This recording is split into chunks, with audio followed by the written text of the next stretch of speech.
السلام علیکم، M S word کی 11ویں ٹیوٹوریل میں آپ کو خوش آمدید کہتا ہوں، اور آج کے اس ٹیوٹوریل میں ہم لوگ سیکھیں گے فارمیٹ پینٹر کو۔ فارمیٹ پینٹر کی طرف آنے سے پہلے ہم لوگ تھوڑا سا ٹیکسٹ لیتے ہیں اور اس کی فارمیٹنگ کر دیتے ہیں۔ اس کو بولڈ، ایٹیلک، انڈر لائن کرتے ہیں اور اس کی جو سائز ہے وہ تھوڑی سی بڑی کر دیتے ہیں، اینڈ اس کے لیے ہم کوئی کلر سلیکٹ کر دیتے ہیں۔ ٹھیک ہے جی، یہ ہم نے اس پہ فارمیٹنگ اپلائی کی ہے۔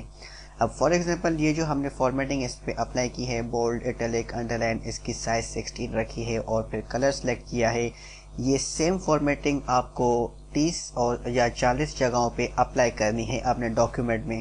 تو کیا آپ کیا کریں گے، آپ ان 20 یا 30 جگہوں پہ جا کے 1 بائی 1 یہ سارا جو میں نے پروسیس اپلائی کیا ہے آپ یہ اپلائی کریں گے۔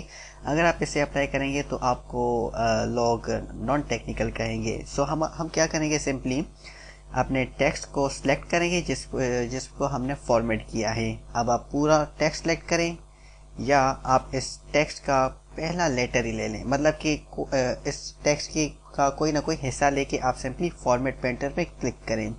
ٹھیک ہے جی، اس کے بعد اب جس ٹیکسٹ کو آپ نے یہ والی فارمیٹنگ دینی ہے آپ اس کو سلیکٹ کر دیں۔ ٹھیک ہے جی، اور یہ دیکھیں ہماری سیم فارمیٹنگ اس ٹیکسٹ پہ اپلائی ہو چکی ہے۔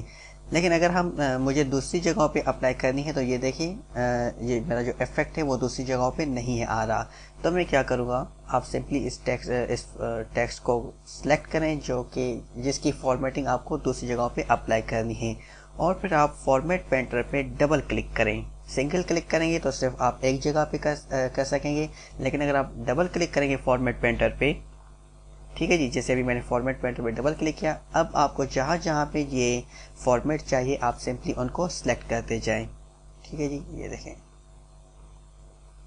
اب آپ کے پاس جتنی بھی جگہیں ہوں گی آپ سمپلی ان تمام جگہوں پہ اپنی فارمیٹنگ سیٹ کر سکتے ہیں، وہ بھی 1 منٹ کے اندر یا کچھ سیکنڈز کے اندر۔ سو گائز، یہ تھی بیوٹی فارمیٹ پینٹر کی۔ So guys, thank you for watching and don't forget to subscribe.